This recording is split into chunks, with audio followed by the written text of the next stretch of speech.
2024 के लोकसभा चुनाव में कहीं न कहीं सारस केंद्र बिंदु में रहने वाला अखिलेश यादव हैं, उनसे जानेंगे जिस तरीके से सारस के मुद्दे को लेकर लगातार वो ट्वीट कर रहे हैं, तमाम सवाल वो कर रहे हैं।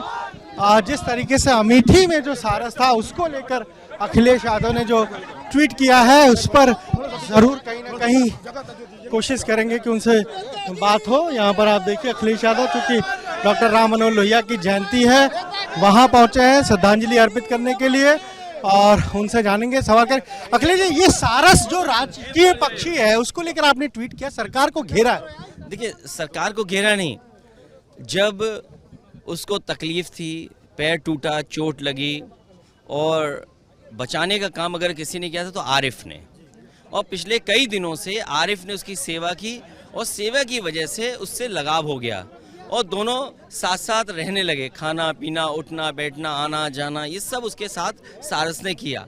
हम सब स्वीकार करते हैं कि सारस उससे लगाव रखता था। सरकार को क्या सूझा कि सारस को उठा ले गए? अगर उठा ले गए थे तो जिम्मेदारी सरकार की बनती है, वन विभाग की बनती है कि उसकी सेवा करते। अब वो चला गया कहीं, जाने के बाद अगर गांव के लोगों ने उसकी सेवा न की होती, पकड़ करके सुरक्षित न रखा होता, कुत्ते दौड़ा रहे थे, कुत्तों से न बचाया होता, तो आज क्या स्थिति होती?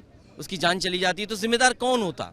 और फिर अगर इसी तरीके से आप कोई मान लो बिस्किट भी खिलाता है, कोई दाना खिलाता है, पूरे देश ने देखा कि प्रधानमंत्री जी मोर को अपने घर पे खिला रहे थे।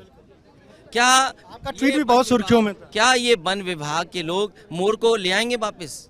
बहुत सारे घरों में मोर अपने आप आता है, लोग दाना खिलाते हैं। क्या अब मोर को उठा लाएंगे वन विभाग के लोग?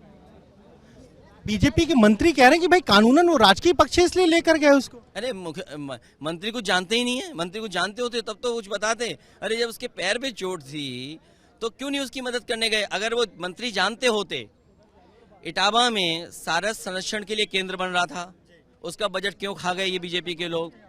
सारस मित्र बनाए थे समाजवादी सरकार में, वो सारस मित्रों का मानदेय क्यों खत्म कर दिया? और जितने भी पंछी विहार थे, धीरे धीरे उनका सुंदरीकरण, उनका इंफ्रास्ट्रक्चर ठीक करने के लिए समाजवादी सरकार में काम होना शुरू कर दिया था। आप अपने कुत्ते के लिए, अपनी बिल्ली के लिए, अपने जानवरों को रख रखाव के लिए अगर गोरखपुर में हाथी ने जान न ली होती लोगों को, तो कभी लोगों को ये नहीं पता लगता कि गैर कानूनी हाथी गोरखपुर में मुख्यमंत्री जी के इशारे पे रखा हुआ है। आखिरकार कौन जिम्मेदार था उसके लिए? तो ये बीजेपी के लोग कुछ जानते नहीं हैं, न कुछ काम करना चाहते हैं, न मदद करना चाहते हैं। इन्हें हिसाब देना पड़ेगा 17 बजट का, 10 दिल्ली के बजट और 7 ये बजट। कितने बजट हो गए? 17 बजट का इनके पास हिसाब नहीं है, इसीलिए उल्टी बातें कर रहे हैं। लगातार आप सांड को लेकर जो ट्वीट करते थे, हमला करते थे, अब सरकार ने कहा कि हम सांडों के लिए 2000 वर्ग मीटर जगह हर जगह रखेंगे, आवारा पशुओं को रखेंगे। यानी ट्वीट जो आप कर रहे हैं उसको सरकार को लग रहा है कि इससे, देखिए, ये अवधेश प्रसाद जी हैं, इन्होंने सदन में ऑन द फ्लोर हाउस एक सूची जारी की और उसके बाद मैंने जब बजट स्पीच दी तो उसमें भी on the floor of house मैंने रखा कि कितने लोगों की सांड से जान गई है। पूरे उत्तर प्रदेश में आप देख लीजिए, हर दिन घटना एक न एक सुनने को, देखने को मिलती है। तो सरकार को सांड के सुरक्षित करने के लिए कोई इंतजाम है कि नहीं है? और अगर सांड के लिए सुरक्षित इंतजाम कर रहे हैं तो बजट कहाँ है?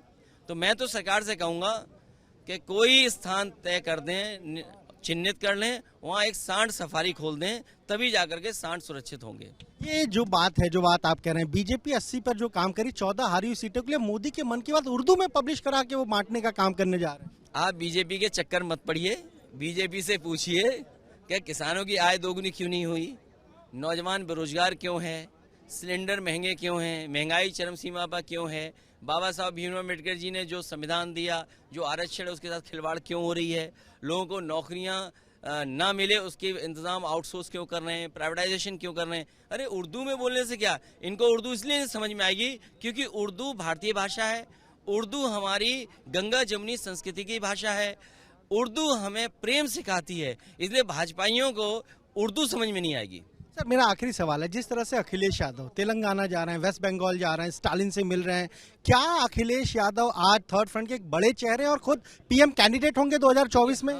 हमारी समाजवादियों की कोशिश होगी कि उत्तर प्रदेश में भारतीय जनता पार्टी को रोकें।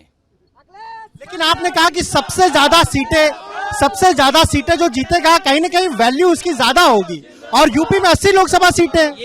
ये बात अभी की नहीं है। ये बीजेपी को बताना चाहिए कि उन्होंने उत्तर प्रदेश और देश को आगे ले जाने के लिए क्या किया है। वो उन चीजों से बहस हटा करके इन सवालों को करवाती है। लेकिन एक एक फेस तो है अखिलेश यादव। देखिए, हम फेस नहीं हो सकते।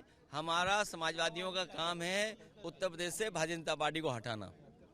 आपने सुना अखिलेश यादव समाजवादी पार्टी के राष्ट्रीय अध्यक्ष, उन्होंने सरकार पर तमाम आरोप लगाए हैं और थर्ड फ्रंट के मोर्चे पर उनका कहना है कि वो फेस तो नहीं होंगे, लेकिन कहीं ना कहीं बीजेपी को हराना समाजवादी पार्टी का मकसद होगा। कैमरा जितने के साथ अनुभव शुक्ला, एपी गंगा, लखनऊ।